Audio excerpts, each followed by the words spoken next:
खूबसूरत से खूबसूरत लड़की को भी मैंने थूकते हुए देखा है। अगर मैं आपके मुंह पे थूक दूं, ये मुंह से सुपारी निकाल के बात कर रहे बाबा, और ऐसा वैसा ना थूकूं, ऐसा थूकूं कि एक छींटा सीधे आपकी आंख के अंदर, आपकी रेटिना तक अंदर तक पहुंच जाए।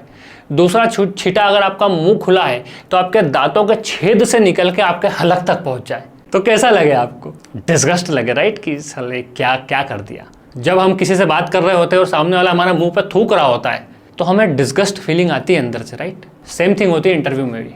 आज का वीडियो आपके थूक के नाम। हाय, मेरा नाम है अंकित और वैसे तो मैं कोडिंग सिखाता हूँ, लेकिन इंटरव्यू मास्टरी के सीजन 1 एपिसोड 4 में आपका स्वागत है।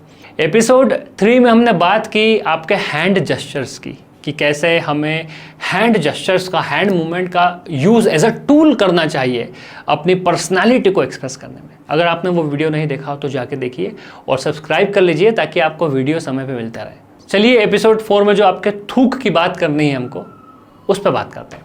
खूबसूरत से खूबसूरत लड़की को भी मैंने थूकते हुए देखा है। मैंने पाया है कि अच्छे अच्छे बंदे भी बोलते समय थूकते हैं, उनका उन पर कंट्रोल नहीं होता, लेकिन ऐसा होता है। अब उससे होता क्या है, जब मैं आमने सामने बैठा हूँ मेरे इंटरव्यूअर, जब इंटरव्यूअर आपके सामने बैठा है, जब मेरे सामने मेरा कैंडिडेट बैठा है और वो मेरे ऊपर थूक रहा है, तो ऑटोमेटिकली सबसे पहले तो मेरी आंखें बंद हो जाती है।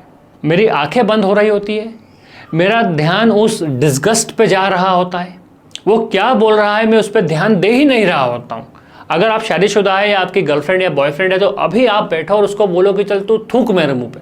चलता है, राइट? आपकी वाइफ का, आपके हस्बैंड का, आपके गर्लफ्रेंड बॉयफ्रेंड का थूक तो आप सहन कर लोगे। आप देखो कि आप पाओगे ऑटोमेटिकली आप उसकी बात पे ध्यान नहीं दे रहे हो। It is human nature. जब इंटरव्यूई, जब कैंडिडेट आपके ऊपर थूक रहा होगा तो आप कैसे उसकी बात पे ध्यान दोगे? बिल्कुल भी नहीं। अगर वो अच्छी बात बता रहा है, वो अपनी कोई क्वालिटी बता रहा है तो आप उस पर ध्यान ही नहीं दे पाओगे।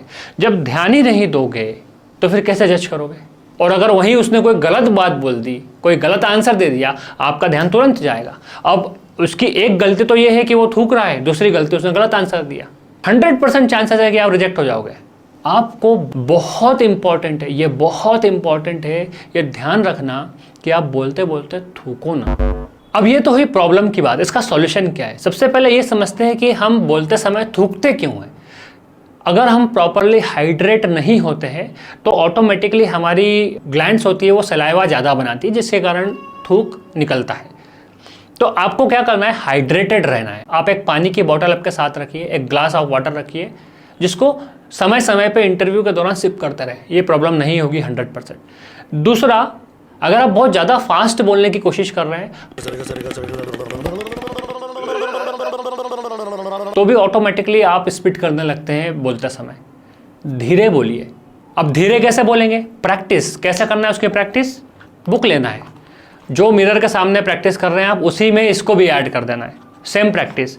इजाबिला खुशी खुशी उस रात मेरिना को उसी स्थान पर ले गई जिसे एंजिलो ने निश्चित किया था। उसे अब विश्वास हो चला था कि उसका भाई बच जाएगा, परंतु वियना नरेश को, जो साधु के वेश में सारी बातें देख रहा था, क्लॉडियो के बचने की आशा न थी। आपको धीरे धीरे बोलना है। आईने के सामने जब आप प्रैक्टिस करोगे ना, ऑटोमेटिकली आपके सबकॉन्शियस में बैठ जाएगा ये कि धीरे धीरे बोलना है। जब आईने के सामने आप प्रैक्टिस करोगे ना तो ऑटोमेटिकली आपका सबकॉन्शियस में बैठ जाएगा कि आपको धीरे बोलना है। आपको लगेगा कि आप धीरे बोल रहे हो, लेकिन आप नॉर्मली ही बोल रहे होगे। आपको ऐसे बोलना है कि सामने वाले को समझ में आए। ठीक है? पहला आपने हाइड्रेट किया अपने आप को, दूसरा आपने धीरे बोलने की प्रैक्टिस की, तीसरा, अगर आपकी टंग आपके कंट्रोल में नहीं होती है तो भी कई बार आप स्पिट करने लगते हो। अब टंग को कंट्रोल में कैसे लाना है? सेम जो 5 मिनट आप प्रैक्टिस कर रहे हो उसमें इसको भी ऐड कर लेना 1 मिनट के लिए।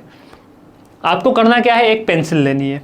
मेरे पास पेंसिल नहीं है, मैंने पेन लिया है, लेकिन इस एक्सरसाइज को पेंसिल से ही करनी है क्योंकि पेन थोड़ा सा हार्ड होता है, पेंसिल सॉफ्ट होती है, आपके जबड़े को नुकसान नहीं पहुंचाती। इस एक्सरसाइज को 1 मिनट से ज़्यादा नहीं करनी है। आपको पेंसिल आपके मुंह में रखनी है इस तरह, दांतों के बीच में, और आपको पढ़ना है।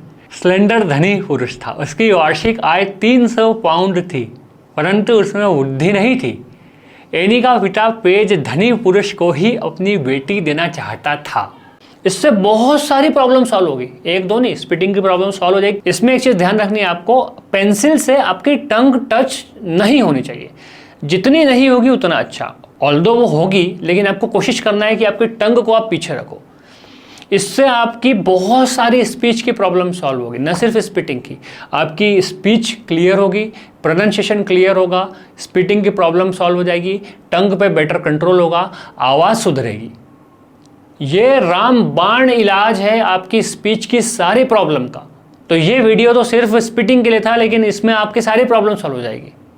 तो आपको करना क्या है, 5 मिनट एवरी डे आईने के सामने पेंसिल के साथ प्रैक्टिस करनी है, जिसमें आई कांटेक्ट भी करना है, स्माइल के साथ करनी है, धीरे धीरे बोलना है, हैंड जेस्चर का भी यूज़ करना है, पेंसिल भी रखना है, टंग को भी कंट्रोल करना है। उसी 5 मिनट में चारों पांचों चीज़ें हो गई।